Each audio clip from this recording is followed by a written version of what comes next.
학교에서 공부를 하는데 엉뚱한 학생이 하나가 있었습니다. 공부를 너무 못해요. 그래서 점수가 안 나와서 학교에서 고민이 됐습니다. 이 아이 좀 퇴학시킬까 고민을 했는데, 선생님들 회의를 하는데 암만 해도 담임 선생님이 좀 마음이 아프잖아요. 그래서 조금 보니까 다 공부를 못하는데 낙제 점수인데 수학 하나만큼은 아주 잘하는 거야. 수학은 진짜 잘하는 거야. 그래서 선생님이 그 아이를 불러가지고, 야, 너 수학은 정말 잘하는데 하고 칭찬해 주니까 애가 어깨가 으쓱할 거 아니야. 다른 거 왜 이렇게 못하냐, 다른 것도 수학처럼 한번 해봐 하고 잘 얘기했는데 선생님 말씀 잘 들었지요. 학교도 졸업하고 나중에 훌륭한 사람이 됐는데 그 사람 이름이 아인슈타인입니다. 세계적으로 유명한 그 물리학자라고 그러나요, 수학자라고 그러나요, 아인슈타인입니다. 만약에 학교에서 퇴학시켜버렸다면 어떻게 됐을까 하는 생각을 한번 해봅니다. 그렇게 되기까지, 아인슈타인이 그렇게 되기까지 옆에서 그를 세워주는 말, 위로하고 격려해주는 말을 했던 헬츠라고 하는 선생님이 계셨다고 합니다. 선생님의 그 조언에 따라서 세워주는 말에 아이가 힘을 얻어가지고 또 공부를 하고 세계적인 과학자가 됐다 하는 그런 말입니다. 그러고 보니까 말 한마디, 그 선생님의 말 한마디가 아인슈타인 되게 함으로 인해서 세계의 판도가 달라졌죠. 그러니까 한 사람을 세워주니까 세계가 달라지더라 하는 것을 봅니다. 하나님께서는 세워주는 것을 참 좋아하십니다. 천지를 창조하시고 그 세상을 다스리도록 사람을 세워주셨습니다. 그래서 사람이 세움을 받아서 천지를 다스리지요. 그러니까 하나님께로부터 세움을 입은 사람은 내가 세움을 입은 것처럼 다른 사람도 세워주면서 살아야 됩니다. 기독교인은 세우는 사람들입니다. 제가 한 달 동안 아름다운 동행을 하자고 말씀을 전하고 또 2월 한 달 동안 세웁시다 하는 말씀을 전하면서 지난주에는 가정을 세워야 됩니다. 가정은 모든 조직의 기본입니다 하는 말씀을 전했습니다. 가정을 세우는데 가정의 가장 기본이 되는 부부가 서로 세워줘야 됩니다. 남편은 아내를 사랑하고 이해하고 그대로 받아들여 줄 수 있어야 되고, 아내는 남편을 존중할 줄 알아야 된다. 결정권에 대해서 좀 따라갈 수도 있어야 된다. 그 부부간에 서로 사랑하고 이해하고 격려하고 같이 살아야 된다. 그래 가정을 세워야 된다 말씀을 드렸고, 부모와 자식 간에 서로 세워줘야 되는데 부모는 자식을 노엽게 하지 말고 또 자식은 부모의 말씀에 순종하고 공경하면서 살아야 된다. 그리고 형제 간에도 서로 세워주면서 살아야 된다 하는 말씀을 전했습니다. 그렇게 해서 가정을 잘 세워나가야 되는데 여기에 필요한 것이 대화다. 대화의 핵심 내용이 뭐냐? 복음이다. 복음이 들어가 있는 대화, 그런 대화가 있을 때 가정이 살아난다 하고 말씀을 전했습니다. 자, 지난주 설교한 거 딱 5분에 끝내니까 지난주 설교가 이거였구나 알겠죠. 혹시 또 그럼 목사님 오늘 설교도 5분에 끝내시면 안 되나요? 그렇게 생각하지 마시고 말씀을 잘 새겼으면 좋겠습니다. 가정을 세운 다음에 뭘 해야 될까? 교회를 세워야죠. 왜냐? 교회는 큰 가정이고 가정은 작은 교회입니다. 그러니까 교회가 가정이고 가정이 교회죠. 그러니까 가정을 세웠으면 교회를 세워야죠. 교회만 세울 것이냐? 아니죠. 우리가 사는 이 나라도 서야지요. 왜? 나라가 세워지지 않으면 교회가 세워질 수 없고, 그러면 우리도 설 수가 없지요. 그래서 그리스도인들은 세우는데 가정을 세우고 교회를 세우고 나라를 세워야 되겠다 하는 것입니다. 그러면 어떻게 하면 이렇게 교회와 나라를 세울 수 있을까? 먼저 교회를 세우는 것입니다. 교회를 제대로 세워야 된다 하는 것입니다. 교회는 만들어진, 이미 완성된 것이 아니라 계속 지어져 가고 계속 만들어져 가는 겁니다. 이미 지어진 교회, 이미 만들어진 교회는 무너지는 것밖에 남는 게 없지요. 교회는 계속 세워져야 되고 계속 지어져야 되는데 예수님 오실 때까지 계속해서 교회가 세워져야 됩니다. 얼마만큼 세워져야 되느냐? 교회가 천국하고 똑같아질 때까지 계속 세워나가야 됩니다. 어떻게 하면 이런 교회를 세워나갈 수 있을까? 첫째, 모두 동참해서 함께 해야 된다. 하나님의 교회는 누구 하나가 만들어가는 게 아닙니다. 내가 돈이 많아, 내가 교회를 다 지어놨어, 자 여러분 오기만 하면 됩니다. 그리고 헌금 안 해도 됩니다. 내가 헌금 다 해서 할 테니까 여러분 내 교회만 나오십시오. 그건 교회 아닙니다. 교회는 같이 지어야 되고 같이 해야 되고 함께 해야지 교회가 되는 겁니다. 22절 말씀 보면은 너희도 성령 안에서 하나님이 거하실 처소가 되기 위하여 그리스도 예수 안에서 함께 지어져 가느니라. 함께 지어져 간다. 교회는 함께 지어야 됩니다. 공동체 의식이 있어야 되지요. 자, 그러고 보니 나를 은퇴시켜버렸네? 나 은퇴했으니까 나는 안 해도 돼. 그것도 아닙니다. 왜냐하면 사역, 맡은 사역은 은퇴가 있지만 하나님의 일에는 은퇴가 없습니다. 그래서 하나님의 교회를 세우는 데는 같이 동참해야 됩니다. 기도하는 일에, 전도하는 일에, 봉사하는 일에, 헌금하는 일에 같이 동참을 하지요. 은퇴했다는 것은 그동안에 수고했으니까 좀 쉬어라 하는 것이지만 하나님의 일까지 쉬라는 것은 아니고 책임을 좀 벗어나라는 얘기죠. 근데 은퇴한 이후에 하나님의 일을 해야 되는데 자꾸 내가 나서가지고 내 이름 맞춰서 일하려고 그러면 교회는 세워지지 않습니다. 왜냐하면 은퇴한 이후에는 후임자들이 일할 수 있도록 자꾸 자리를 만들어주고 다음 세대가 일할 수 있도록 도와주고 기도해주고 후원해주고 그래야 교회가 든든히 세워질 수 있습니다. 둘째로 질서를 잘 지켜야 되겠다. 교회는 사랑의 단체입니다. 사랑은 질서가 없는 것이 아니라 질서가 있습니다. 이 질서를 위해서 하나님께서 직분자를 세워주시고 직분자에게 권위를 주셨습니다. 그 권위를 가지고 교회를 이끌어 나갈 때 그 권위를 인정할 줄 알아야 됩니다.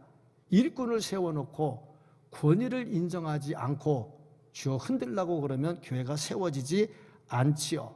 그러려면 어떻게 되느냐? 나보다 남을 더 낮게 여기고, 낮다는 말이 지읒 받침이 되면 아주 안 좋아요.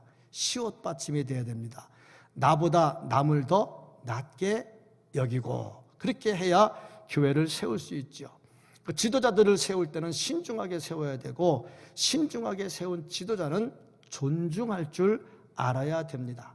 교회는 만인 제사장이라 해서 모두가 다 하나님 앞에 동등하게 나갈 수 있습니다. 교회 안에 높고 낮은 사람은 없습니다. 동등합니다. 그렇다고 직분이 없는 것도 아니고 사역이 없는 것도 아닙니다. 하나님께서 세워주신 직분과 사역이 있거든요. 그것을 존중할 줄 알고 지켜나가야 교회가 세워집니다. 교회를 세우려면 이 권위를 무시하면 안 됩니다. 권위가 무너지면 교회도 무너집니다. 세 번째가 다음 세대를 위해서 투자할 수 있어야 됩니다. 투자라고 하는 것은 지금은 자꾸 들어가기만 하지 나오는 게 없어요. 이게 투자입니다. 교회가 다음 세대를 위해서 투자할 때가 어디냐? 첫째, 애들입니다. 영아부, 유치부, 유초등부, 중고등부, 청년부, 대학부 다. 이게 투자할 부서들입니다. 이 부서에 투자를 해야 앞으로 시대가 소망이 있습니다. 어제 우리 교회에서 대전 충청 SC 겨울 수련회를 하는데 코로나 때문에 많이는 못 나왔지만 온라인으로 같이 병행을 했습니다. 참석하고 그 다음에 목사님들 다 남아서 그 강사 목사님과 대화를 하면서 원포인트 레슨을 받았어요. 앞으로 어떻게 해야 되는지, 그 과정에서 이제 메타버스 시대에 교회가 살아나는 비결, 그런 것들을 다 얘기를 들었습니다. 어떻게 해야 우리가 이 세대를 이끌까? 교회 모이는 세대는 이제 끝나는 것 같다. 그런데 안 끝났다. 왜냐?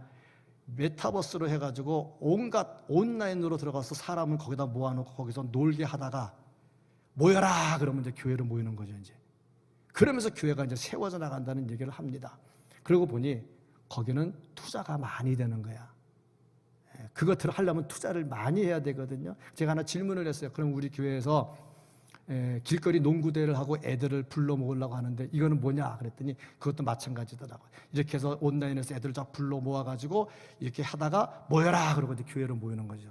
이렇게 하면서 이제 애들을 전도하는 거라는 거죠. 쉬운 거는 아니지만 뭔가 열심히 해야 되는 것은 분명히 있는 겁니다. 투자를 많이 해야 되죠. 두 번째 투자할 때가 군 선교입니다. 우리 감사한 것은 우리 군 선교에서 열심히 일하고 있는데 제가 기독교 군종교구 중부지회 사단법인입니다. 여기에 회장을 역임을 했고 지금 수석 부이사장입니다.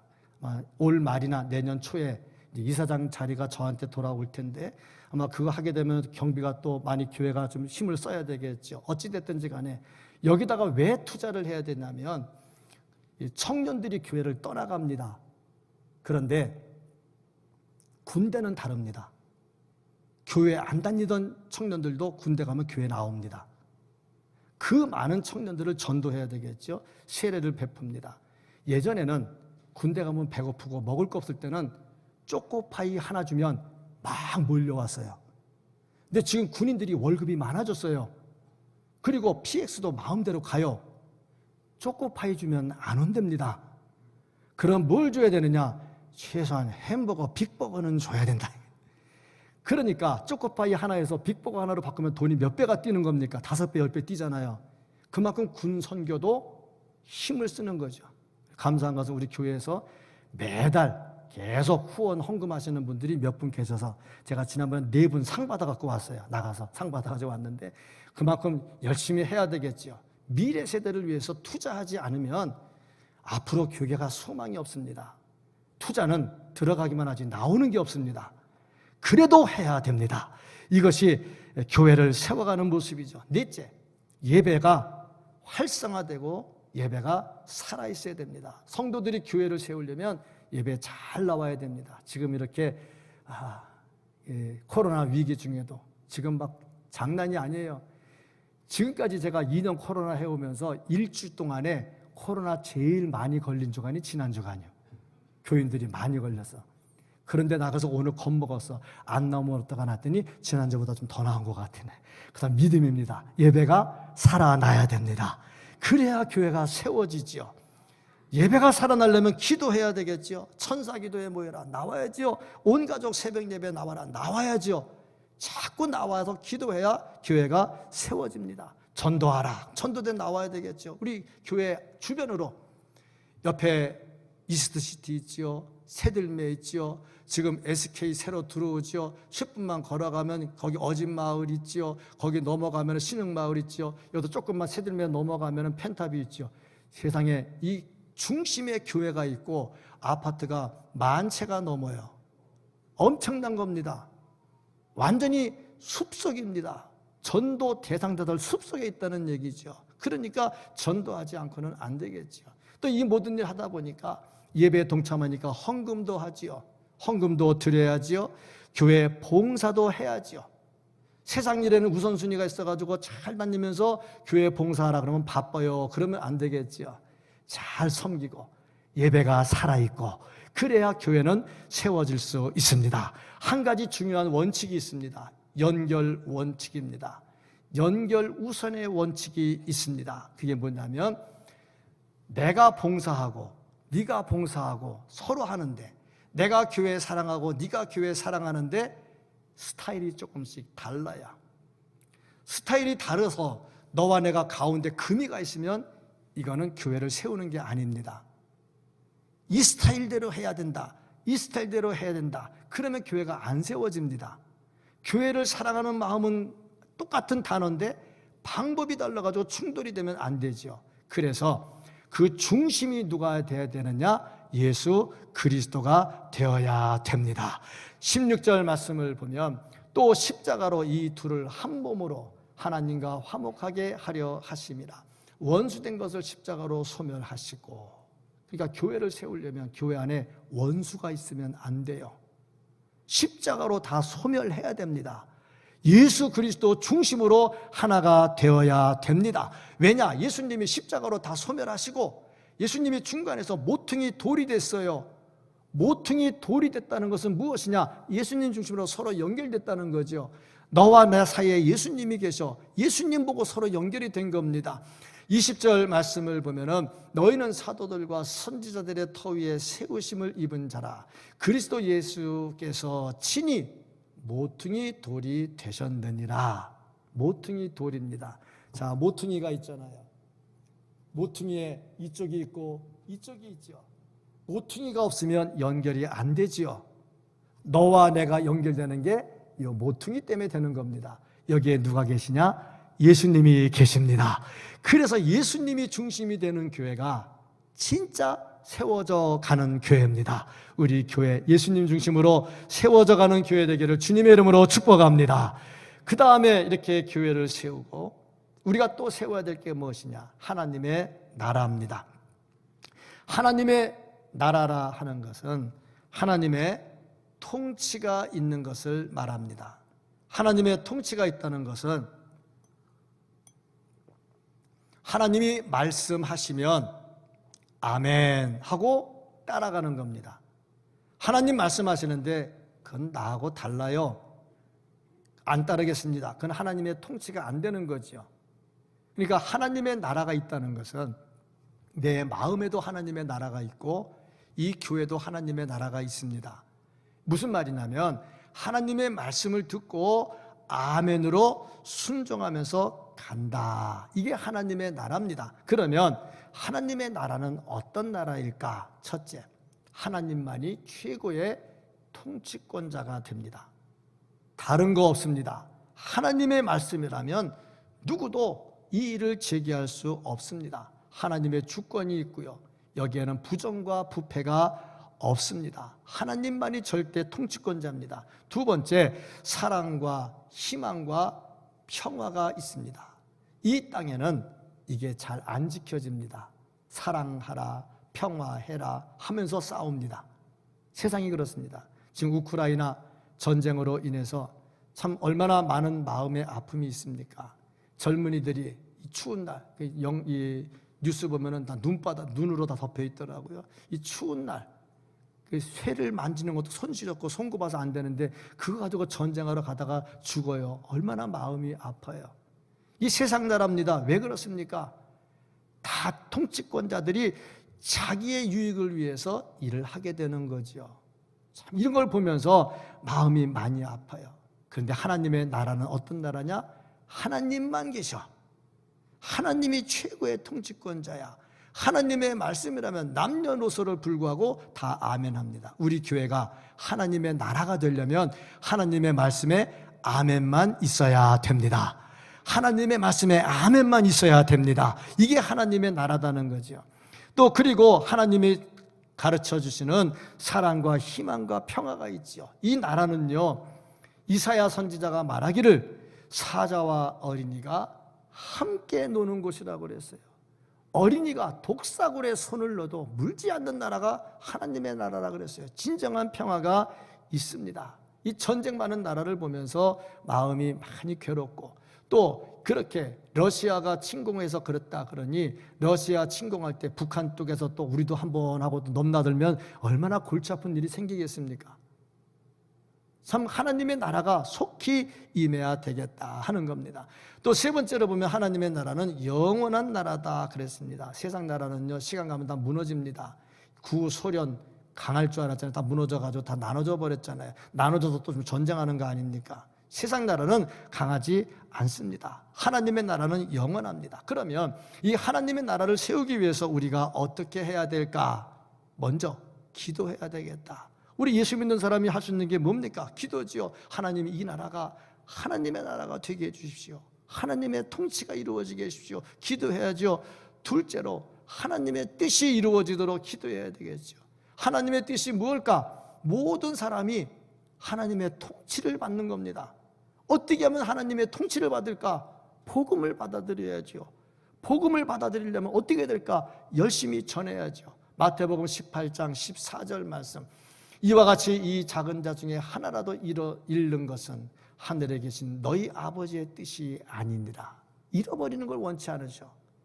하나님께서 모든 사람들이 하나님의 통치를 받기를 원하고 계셔.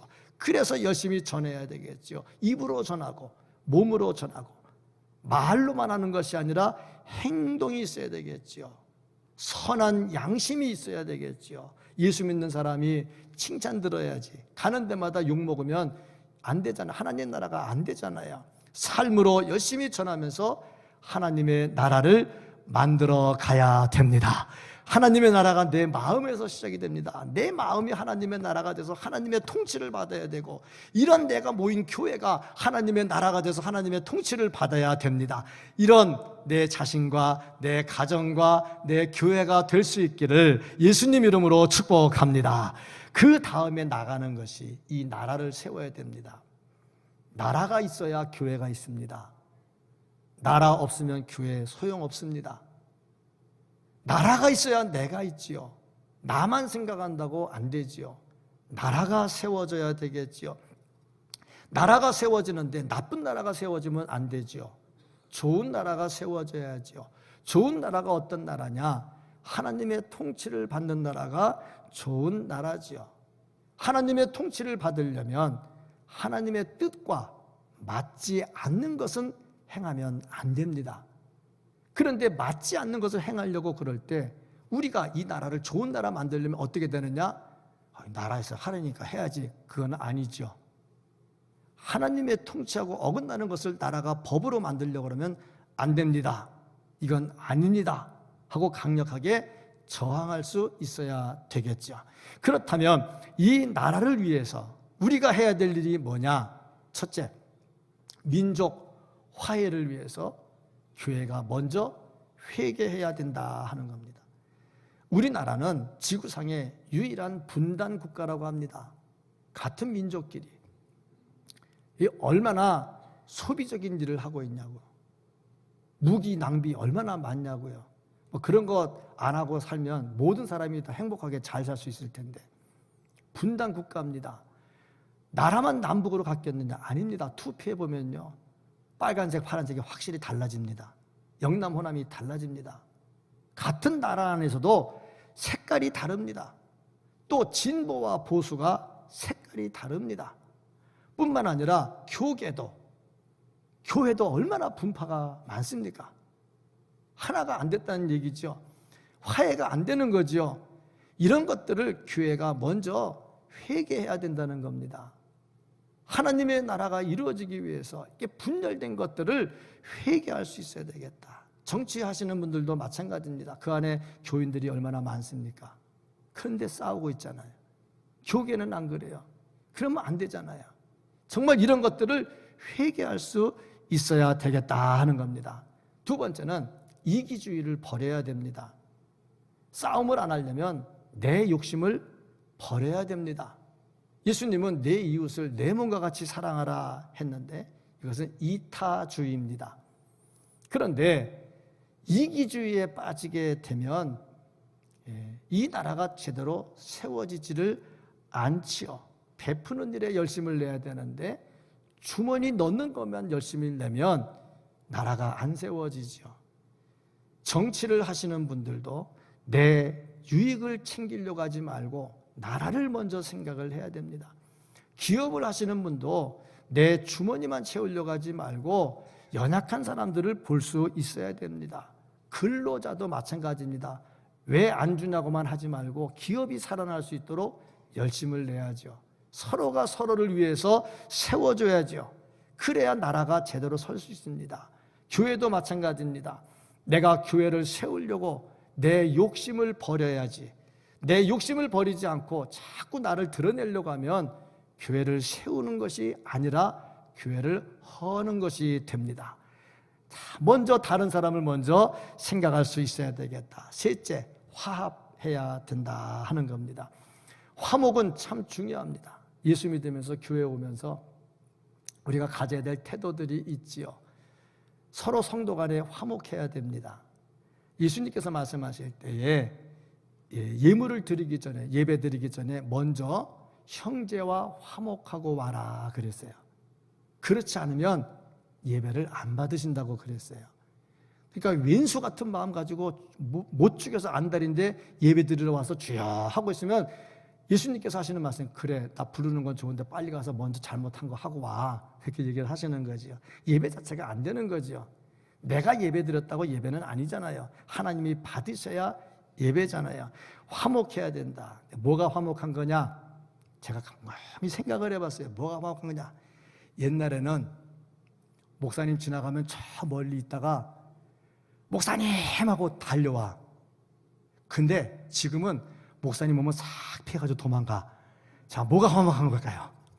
다 보잖아. 성도들을 보면 집사님, 권사님, 장로님 반가워서 안녕하세요. 화목한 겁니다. 보는 둥 마는 둥.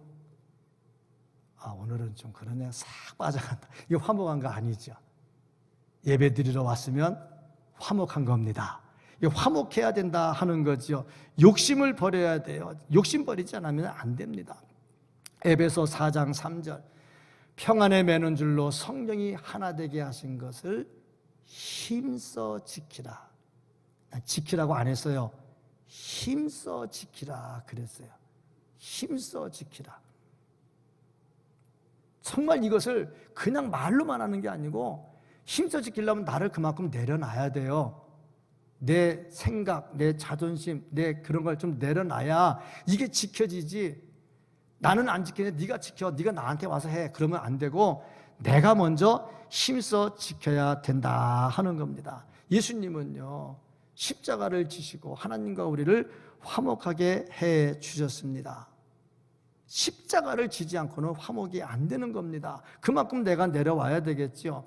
고린도후서 5장 18절 말씀을 보면 우리를 가리켜서 화목케 하는 직분을 주셨다 하고 말씀을 하고 있습니다. 사탄은 자꾸 분열시킵니다. 그런데 성령은 하나가 되게 하십니다. 성령은 하나 되게 하십니다. 사탄은 분열시킵니다. 어느 모임에도 자꾸 분열시키는 사람이 있으면 다시 한번 쳐다보세요. 저 사람이 성령의 사람인가? 사탄의 사주를 받고 있는가?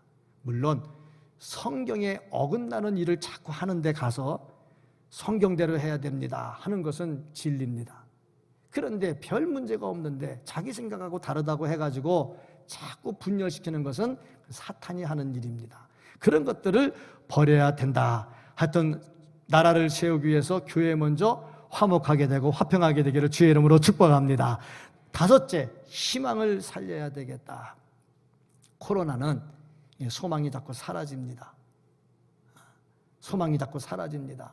그런데 희망이 있어야 되겠죠.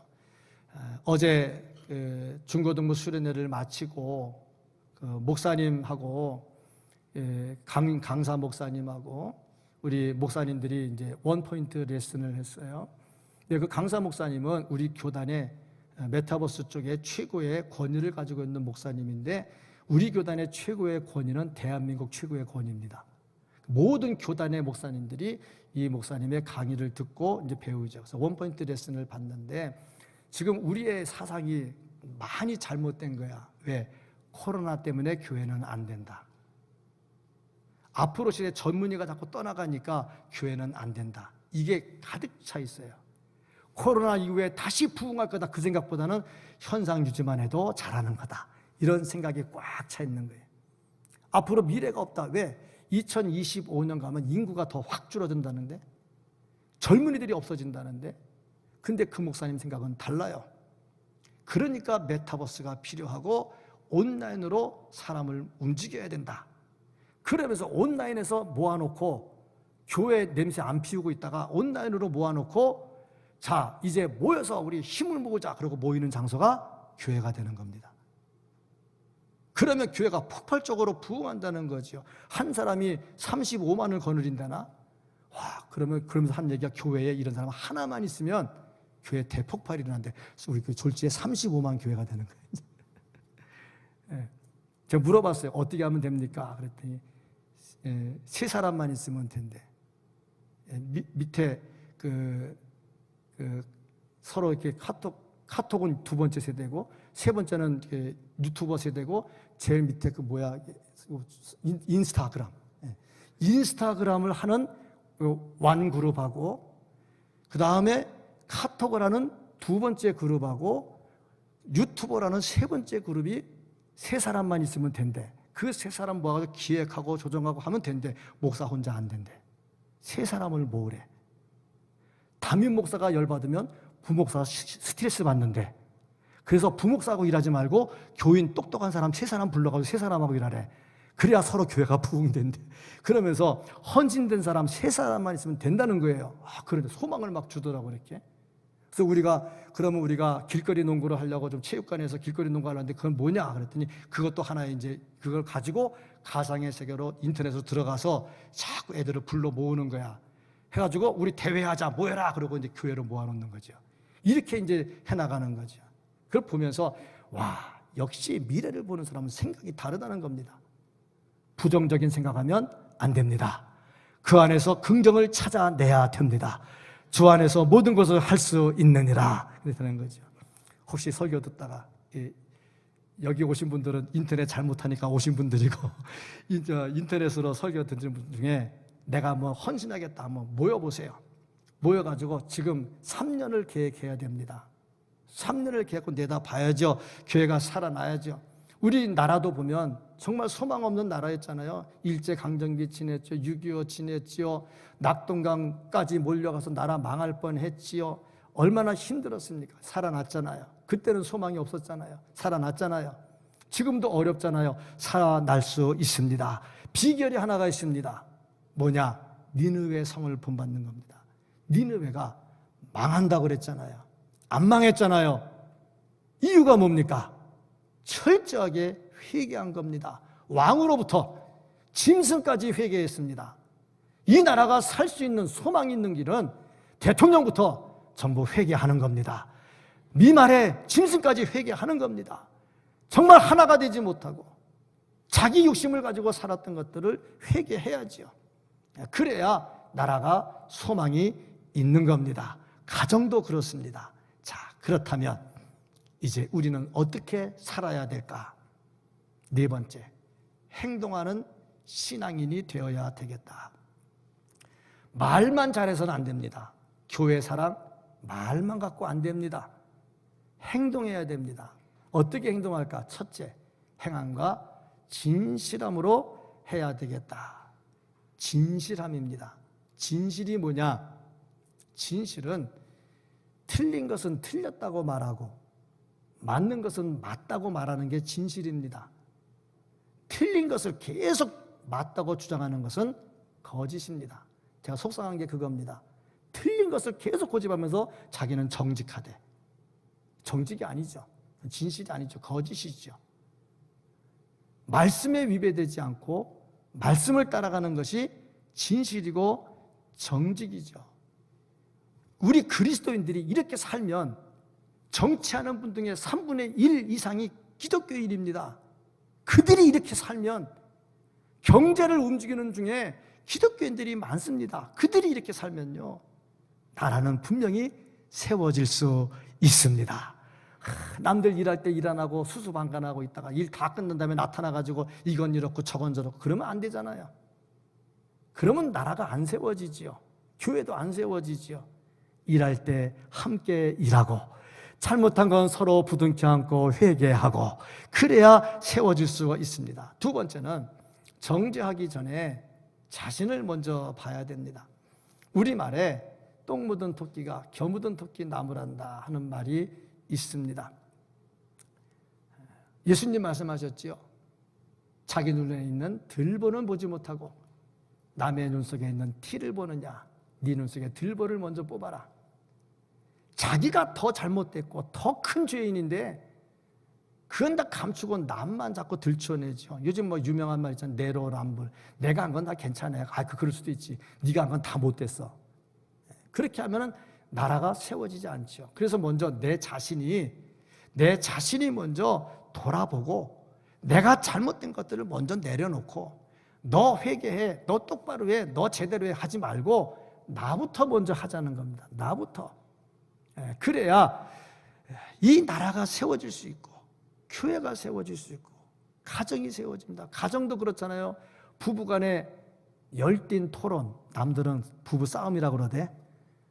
나는 부부 싸움이 아니라 열띤 토론이라고 보는데, 열띤 토론 왜 합니까? 내가 옳은 거잖아. 너 틀렸다는 거잖아. 그러니까 열띤 토론이 되는 거지. 싸움이 되는 거 아니겠어요? 교회도 그렇고 나라도 그렇습니다. 남을 나보다 더 낮게 여길 수 아는 그런 마음들이 가지고 내 자신의 죄를 먼저 봐야 되겠다 하는 겁니다. 셋째, 나라를 구하는 일에 직접 참여해야 됩니다. 말로만 하는 게 아니라, 기도로 끝나는 게 아니라 직접 참여해야 됩니다. 나라가 안 좋은 법을 만들려고 하면 그거 안 된다고 나서야 됩니다. 청와대 이 청원에도 막 들어가야 되고, 시위한다고 보면 가서 안 됩니다 하고도 외쳐야 되죠. 왜냐? 법을 만들어 놓으면 법을 지키는 사람이 착한 사람이고 안 지키는 사람이 나쁜 사람이 됩니다. 남자와 여자가 결혼해야 되는데 남자와 여자가 결혼 아니고 아무나 막 결혼해도 된다. 그러니까 아무나 막은 남녀는 2개밖에 없는데 50개가 넘어요. 아무나 막이 50개가 넘어요. 50개 넘는데 이거를 결혼해도 된다 하고 법을 만들어 놓잖아요. 그러면 우리가 그건 안 돼, 남자와 여자가 결혼해야 돼, 이렇게 말하면 우리는 법을 어기는 나쁜 놈이 되는 겁니다. 그런 거 아니겠어요? 그런 법을 만들려고 하는데 가만히 앉아가지고 그냥 나는 기도만 하지, 그러면 안 되겠죠. 나서야 되겠죠. 아닌 건 아니라고 말을 해야 되겠죠. 그래서 이런 것들을 해서 나라를 구하는 일에 동참해야 되고, 또 기도를 많이 해야 됩니다. 대통령을 위해서 기도해야죠. 대통령이 똑바로 서야 나라가 똑바로 가는 거 아니겠어요? 정치하는 사람들을 위해서 기도해야 되겠죠. 똑바로 서야 되겠죠. 나라의 경제를 움직이는 사람들을 위해서 경제가 똑바로 되도록, 또 노동하는 사람들을 위해서 같이 기도해야 되겠죠. 체육계를 위해서 기도해야 되겠죠. 문화 예술을 끌어가는 사람들을 위해서 기도해야 되겠죠. 그들이 바로 서야 나라가 바로 서는 거지요. 그래서 나라를 구하는 일에 동참해야 된다. 중요한 거. 지금 대통령 선거가 며칠 안 남았습니다. 진짜 기도해야 되고 나라가 바로 서도록 투표하는 게 굉장히 중요한 겁니다. 생각을 해보세요. 북한이 지금 으름장 놓고 있고 미사일 쏘고 있는데 나라의 안보를 중요하게 해야 될 거 아니에요. 안보에 대한 말들이 약한 게 마음이 아픈 거예요. 안보가 있어야 되고, 그 다음으로는 기독교를 반하는 법을 만들고 지지하는 사람을 찍을 수는 없는 거지요. 왜냐? 그래서 반기독교적인 법들이 만들어지면 기독교가 무너지는데, 우리 죽여달라는 얘기인데 그건 우리가 찍을 수가 없는 거죠. 이게 전부 다 나라를 세워가는 길이다 하는 겁니다. 우리는 아름다운 동행을 해야 됩니다. 한 달 동안, 1월 한 달 동안 아름다운 동행을 설교를 했고, 2월 한 달 동안 아름다운 동행을 위해서 서로 세워주자 했습니다. 서로 세워주면요 큰 일을 할 수 있습니다. 서로 잡아당기고 무너뜨리면요 아무 일도 못합니다. 서로 세워주는 교회는요 능력 있는 교회가 됩니다. 선교를 하는데 지금 코로나 때문에 선교사 파송이 어려워졌어요. 우리 총회만 해도 선교사 파송이 평상시에 3분의 1밖에 안 된대. 잘 안 해. 선교사 파송 지금 안 해. 잘 안 돼. 훈련도 잘 안 돼. 그런데 못하는 건 아닙니다.